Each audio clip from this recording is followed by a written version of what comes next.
We continue to preview the 2025 college football season. Our stop today is Sioux Center, Iowa, as we visit with Joel Penner, back on the program, heading into his 10th season as the head coach for the Dordt Defenders. Coach, it is truly a privilege to get to visit with you every single time, and I'm thankful for you stopping by a little bit earlier in the summer. I know sometimes we talk in August, so that means there's a lot that's still in flux over the course of the summer, but hopefully you're rested and ready. Let's talk about last year really quickly. 8-2. It was a very good season. Number 20 in the final poll, right there. And I would say one of 2 or 3 teams just on the outside looking in, but it was a solid season.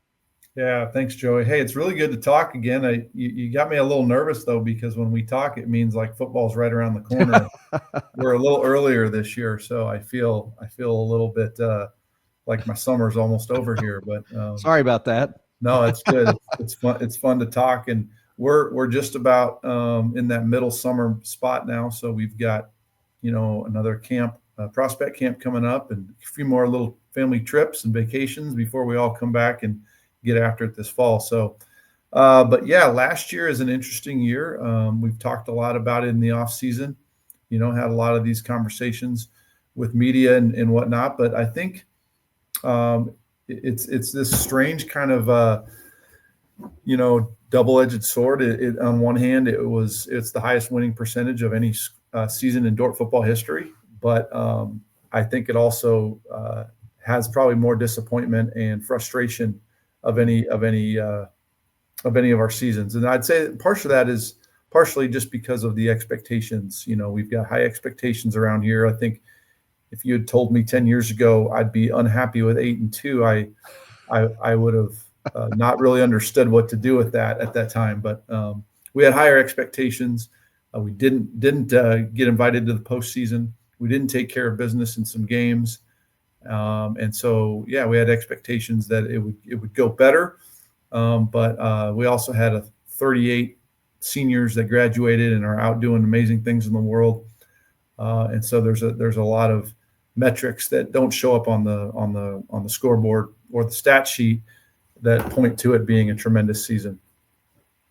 Well, Coach, from this perspective, it was enjoyable to watch you all. So I know you have a different perspective, but from a fan's perspective, it was fun to watch you all last year. I wanted to mention something briefly too. I don't want to just go past this. I know the program has been mourning the loss of Liam Sorensen in recent weeks, and I wanted to give you an opportunity to mention that. Yeah, thank you. Liam was a senior, graduated in May. Tremendous member of our football team, had a 5-year playing career on the offensive line at Dordt, suffered a tragic work accident about 2 weeks after graduating from college. He was headed to chiropractor school, had his life in front of him. He passed away. He was somebody that we're going to miss a lot, and left a big imprint on our program. The outpouring of support and love for Liam from those outside was tremendous, and we're really appreciative of that. Liam's parents and grandparents also articulated over and over to me how much support they had and how much love they felt. So we will be having a way to honor him next season. We'll be carrying every player will have a sticker on our helmet with his number on it, and we'll be remembering him in this upcoming season. Well, and we want to honor him as well, and want to give you an opportunity to say something, Coach. I also, off the field really quickly before we get into previewing 2025. And I guess, Coach, this is one of those things that's not just off the field, it's everywhere with you. You were honored recently as the Frosty Westering FCA Coach of the Year. And that goes beyond just the X's and O's. It goes for how you lead a program and what you do as a leader for those young men. Talk a little bit about being the FCA Coach of the Year. Well, Joey, yeah, it's humbling to receive an award, and especially an award that is in Frosty Westering's namesake. I actually got my coaching career started under Frosty. Wow. And so to, all these years later, 25 years later, to receive an award with his name, he's the one that I said I wanted to be like when I was 22, 23. And you could imagine this sense of just humility and gratitude I have to receive an award with bearing his name all these years later. I gave the speech when I accepted the award, and I just talked about the kind of program that Frosty built. He was someone who stayed in one place. He made the big time where he was at. He coined the phrase that the big time is not a place, it's a state of your heart. And he truly lived that. And I have always wanted to build a career where I could say the same. And so, there's a lot of things that go into receiving an award. I have a great staff and an unbelievable institution here that I work at that supports me.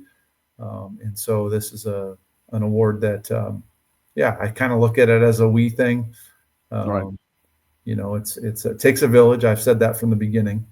When you're building a program and trying to do things the right way, no one can do it by themselves. And I've always say, if I've done one thing well as a head coach, I have brought in people who are really, really good at what they do, and I can just let them work and do their job. So, a lot of things a lot of good feelings when I think about this award, and very grateful. Well, I appreciate the humility, Coach, but we want to honor you and say thank you for what you do in leading people, obviously with a godly attitude and taking care of business more than just physically, but spiritually and mentally and emotionally as well. We look ahead to 2025. Then the work's not done, as you mentioned. Well, you've still got business to take care of, and in 2025, all those seniors. Coach, I want to start with the defensive side of the ball, because in the last couple of years specifically, I know beyond that, but in the last couple of years specifically, I mean, you talk about Dordt on defense and national recognition. I mean, you're holding teams to just so few points per game, just 12 plus points per game last season. And, pitch a shutout. Even one of the losses, Coach, you held the other team to only 3 points. I mean, that's really something on defense there. Lucas Huttinga, All-American, Ty Wieringa, you talked about him before about being one of the fastest players on the team. Linebacker, another fantastic linebacker, Ian McDonald. I know the names go on and on. I'm just mentioning a few on defense that won't be playing for you this year. So there are a lot of opportunities on the defensive side of the ball. 38 seniors, 10 starters on defense graduate. So you look at that and you think, I think from the outside looking in, you go, well, what a rebuild they're going to have, right? And I suppose that's logical. I just don't look at it that way, because I know who's replacing those 10 starters. And I've watched those guys grow up and wait their turn and learn from other great players. And I think we're at a spot as a program where, it wasn't like, hey, a good class is gone. We had an 8-win season.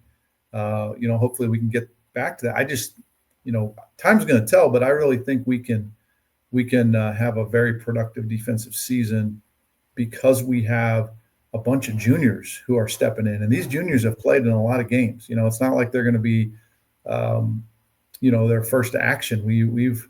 We've had them on the field. We knew this was coming. So last year we tried to play these guys as much as possible to give them experience. And there's a lot of battleground. So we're not only I think really good in who replaces our starters from last year, but we're also deep and able to see a lot of competition on our roster. We're visiting now with Coach Joel Pinner from Dordt here on Midwest Sportsnet, and I encourage you, please like the video and please subscribe to the channel. We enjoy talking about small college sports and more throughout the Midwest and beyond. Coach, if you look on the offensive side of the ball, pretty much I know you can say the same thing, because, you had seniors go, you have opportunities all the way across the board. We're not quite to camp yet, and I know there's going to be a lot of competition in camp. I was thinking about Levi Jungling when the first time I had a chance to visit with you, he was a star receiver and doing all kinds of things for you back then. Now he's your offensive coordinator. So you get to keep around in the program after playing there. And you were talking about bringing quality people in, obviously another one of those quality people in. Competition, from the quarterback spot all the way across the board for you. Colton Cruz is coming back, but you have some competition there and other places on offense. Yeah, I think we graduate 3 starters on offense, so there's a lot more returners coming back than on our defensive side. But I think one of the things we noticed in spring was how elevated our play was just across the whole offense and the team, because we do have a quarterback battle going right now. Colson Cruz has done a great job just steadily improving in our program, but there's also a young man named Noah Strickfadden from Norwood Young America, Minnesota, and he's just really risen through our depth chart at quarterback, and he kind of brings something that we think can really give an edge to our offense and to our team, and he's just committed himself to getting better. And so we kind of shared time in spring, and they were very competitive and made each other better. And we're going to continue that competition. I have not yet named a quarterback starter. That competition will go into training camp, and we'll get this sorted out eventually. But it's really cool to know that there's more than one guy for sure on our roster who can really get the job done. And it's fun to see how competition elevates everyone else's game. We have similar competition going on the offensive line to replace 2 guys that were on our right side, Nathan Warner and Parker Beck. We have a host of guys that are in the mix still for those starting positions. But I tell you what, the theme to me of our offseason was competition, because everyone's fighting for these spots. And, in a program like we're trying to build, Joey, there's something I think is worth mentioning, that while they're competing for something they desperately want, their own personal dreams are to be a starter on their team, there's a bigger purpose that our guys are dialed in on. And it's really fun to see how their commitment to honor God in the way that they compete shows up when they compete with each other. I mean, they are each other's biggest fans, even though they are going for these coveted spots. And I'm just really impressed and encouraged with the maturity of our guys in that regard, because I think it says a lot about the character of a person who is in competition for a spot, but can also, cheer for the guy who's right there with them. So that's happening, and it's fun to see. And it sounds like you're recruiting well too, Coach, and bring the right people in. But again, I would say here the leadership on down has a lot to do with that. But those are the things that we enjoy talking about here on Midwest Sports Net, and I really, really am thankful that you bring that up. Before I leave the preview side of it from a personnel standpoint, Stephen Linen coming back, kicker. He was 8 for 14 field goals last year, 50 of 52 points after there. Put points on the board for you when you needed them last year. Stephen is a tremendous talent, and he can make just about any kick. People don't know about how good he is on kickoff as well. He's had the privilege to work with our kicking coach, retired NFL kicker John Casey, all these years. And so he's had a great mentor, and we're excited about Stephen coming back and having another great year. All right, Coach. I feel like that every time that I visit with you, we get to know more and more about you. But the question of the summer that's gone around and getting to know at least a little bit more about our coaches. Favorite 80s song or 80s band? What's your favorite? Favorites are hard because, you're going to leave out so many great options. And I think, this will surprise most people. But when I was a youngster, high schooler, I was kind of a metalhead, and I really enjoy the Metallica scene. Okay. And I have another life as a amateur guitar player, and really enjoyed kind of strumming out some of those tunes when I was younger. So if you're going to make me pick a favorite, I guess I'd have to go with Metallica. But I'd also was really into Boston and some classic rock. Classic rock back then was CCR and different bands like that. Mm-hmm. Led Zeppelin. But that's probably what I would say would be my Metallica thing. Okay. I had some friends that were into Metallica. I was more on the Boston side of it back then during that time. But I feel like we need to take this conversation further at some point in time. But we won't do it right now. We'll table it right there and move on to 2025 from the schedule. You get your first game at home. It's conference schedule, GPAC schedule this year. Dakota Wesleyan at home. Your next two games are on the road against Doane and then a bye, and then Northwestern after that, both of those on the road. Tell us a little bit about your month of September. Yeah, we're going to come in August 11, bring our entire squad in. We have a lot of guys here in the summer doing training and working out together. But we'll officially kick things off on August 11. We take a leadership retreat with our seniors and our captain group August 6th through 9. Go camping trip in Wyoming. We're excited about that trip, but the month of September is here we go. It's we're going to be hosting the first game against Dakota Wesleyan, and then we go play a night game at Doane.